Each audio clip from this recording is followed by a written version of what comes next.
कहानी है चांद से चेहरे वाली बहू भाग दो। 1-2 दिन बाद की ही बात है, अंशिका को बुखार आ गया और वह पूरे टाइम मम्मी पापा की ही जिद कर रही थी। आंटी और मम्मी जी दोनों से संभल नहीं रही थी। आखिर मम्मी जी को सार्थक को फोन लगाना ही पड़ा। वह तुरंत आ गया। आंटी जी उसे बहला रही थी, मेरी चांद सी गुड़िया क्यों रो रही है, अभी पापा आ जाएंगे। सार्थक ने कमरे में घुसते घुसते यह शब्द सुने। अंशिका को बड़े प्यार से उसने खाना खिलाया और फिर मेडिसिन देकर अपने सीने पर लिटाकर सुलाने लगा। दिन की छुट्टी लेकर आया था, तो अब उसकी नाइट शिफ्ट थी, तो उसके पास समय ही समय था। उसके दिमाग में आंटी के वही शब्द गूंजने लगे, चांद सी गुड़िया, और वह ख्यालों में खो गया। नई नियुक्ति हुई थी, गवर्नमेंट हॉस्पिटल था, रोज ना जाने कितने केस एक साथ आते थे और वह बहुत झुंझलाया करता था। एक दिन काफी रश भरा दिन था कि बाहर से किसी के जोर जोर से बहस करने की आवाज आई। आप ऐसा कैसे कर सकते हैं, वह गरीब आदमी है, तो क्या उसका इलाज नहीं करेंगे? अगर किसी गाड़ी ने टक्कर मारी और किसी ने नहीं देखा तो उसमें इनका क्या दोष है? आपका फर्ज बनता है कि आप इनका इलाज करें। आप इन्हें एडमिट नहीं करेंगे तो मैं पुलिस कंप्लेन करती हूँ आप लोगों के खिलाफ। सार्थक ने केबिन से बाहर निकल कर देखा तो पाया कि एक लड़की जबरदस्त बहस कर रही थी और उसकी बहस का ही परिणाम था कि उस व्यक्ति का इलाज स्टार्ट हो गया था। अब मजे की बात यह थी कि बाबा उसे रोड पर घायल अवस्था में मिले थे। अब निश्चित समय पर रोज वह लड़की उस बूढ़े बाबा का हाल चाल जानने के लिए आती थी और जरूरी फ्रूट्स और जूस लेकर आती थी। जो हो सकती वो मदद करती। दवाइयाँ तो अस्पताल से मिल ही जाती थी। सार्थक रोज उसे देखता और कुछ सोचता। कहते हैं जब किसी से मिलने की नियत हो तो वह कहीं ना कहीं टकरा ही जाता है। एक दिन क्रॉसिंग पर मिल गई, कुछ दृष्टिहीन बच्चों को रोड पार करवा रही थी। एक दिन मंदिर में दर्शन करते हुए मिल गई, बड़े प्यार से सबसे बात कर रही थी और किस्मत से उस दिन सार्थक मम्मी को मंदिर लाया था।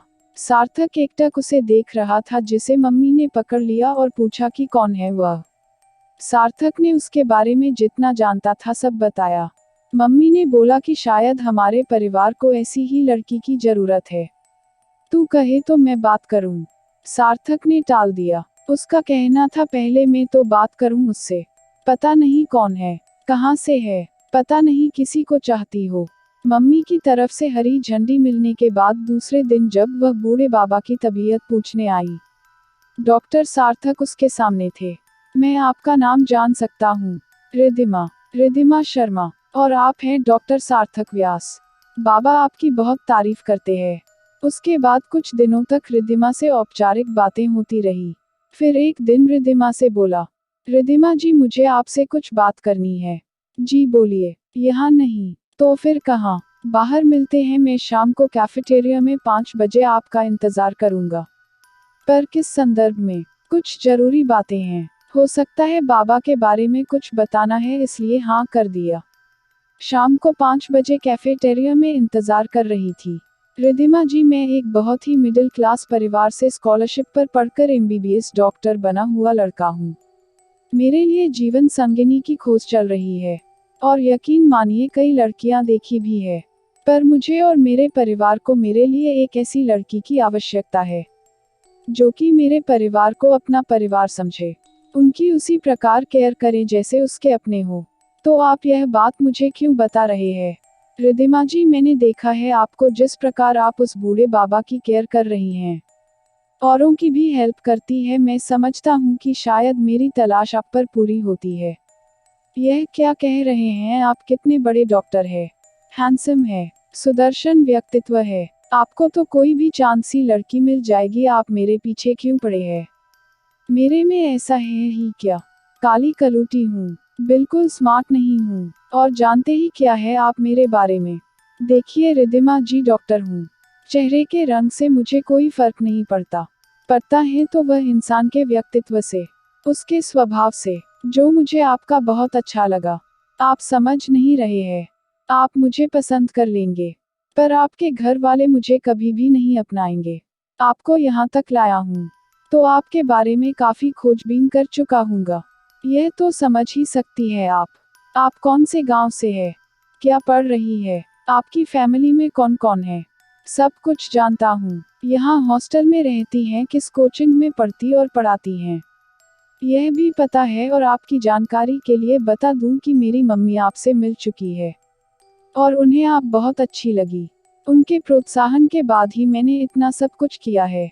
नहीं डॉक्टर सार्थक, यह सही नहीं है। मेरे जीवन में अपना एक लक्ष्य है और मैं बस वह पूरा करना चाहती हूँ। शादी के लिए अभी मैं बिल्कुल भी तैयार नहीं हूँ। रिद्धिमा जी, सुनिए तो, प्लीज डॉक्टर, मैं उन बूढ़े बाबा की केयर इसलिए करती थी कि उनमें मुझे मेरे दादाजी दिखाई देते थे। उनकी मृत्यु का बोझ है मेरे सीने पर। कहीं ना कहीं उनकी मौत के लिए मैं अपने आप को जिम्मेदार मानती हूँ। इसीलिए उनकी केयर कर रही थी। अब नहीं आऊंगी और आपसे हाथ जोड़कर रिक्वेस्ट है कि आप भी मुझे भूल जाएगा प्लीज। ऐसा कहकर चली गई। करीब 2 माह बाद उसकी एग्जाम थी और एग्जाम के बाद जब घर गई तो बैठक में मम्मी जी, पापा जी और भैया भाभी को पाया। साथ में मैं भी था। वह फिर शॉक्ड हो गई थी।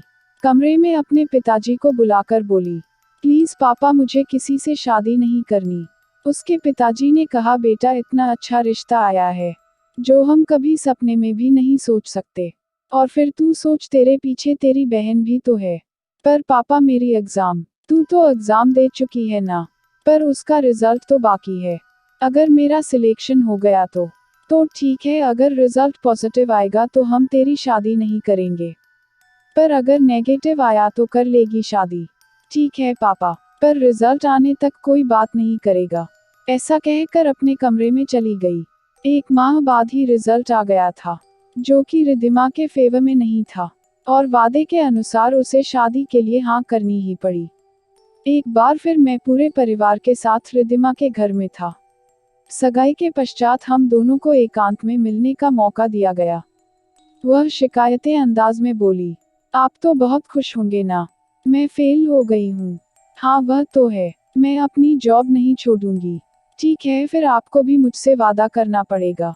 कैसा वादा? आप मुझसे प्रॉमिस कीजिए अगले साल की पीएससी की एग्जाम आप क्लियर करेगी और इसकी तैयारी मैं आपको कराऊंगा। आप? हाँ भाई, स्कॉलर हूँ, इतनी उम्मीद तो कर ही सकती हो मुझसे। आप मेरा सपना पूरा करने देंगे। मैं शादी के बाद भी पढ़ पाऊंगी। हाँ हाँ, क्यों नहीं। बस आपको मेरे परिवार को अपना परिवार समझना पड़ेगा। उनको वही प्यार करना पड़ेगा जैसा कि आप अपने परिवार को करती है। मैं आपको एक बार छू लूं। क्यों? आप जैसे लोग दुनिया में होते हैं, इस बात का यकीन करना चाहती हूँ। मैंने आगे बढ़कर रिद्धिमा को बाहों में भर लिया और उसके माथे पर एक किस किया। ना जाने क्यों वह रो दी। शादी के पश्चात उसने किसी को किसी भी तरह का शिकायत का मौका नहीं दिया। हमारे घर की बहू नहीं, बेटी बनकर आई थी वह। उसे पाकर सच में मैं धन्य हो गया। और वादे के अनुसार अगले साल ही पीएससी की एग्जाम क्लियर कर ली थी उसने। कलेक्टर बन गई थी। ज्वाइन करने के पहले अंशिका भी हो गई थी। हमारी जिंदगी बहुत अच्छे से एक राह पर चल पड़ी थी। वह मेरा मान सम्मान, खुशियां, सब कुछ है। सोचता हूँ कोई चांद से चेहरे वाली आती तो क्या पता मैं भी उसके पल्लू में बन जाता। क्या पता वह मेरे परिवार वालों के साथ कैसा व्यवहार करती। पर आज हम सब साथ हैं, वह रिद्धिमा की ही बदौलत है।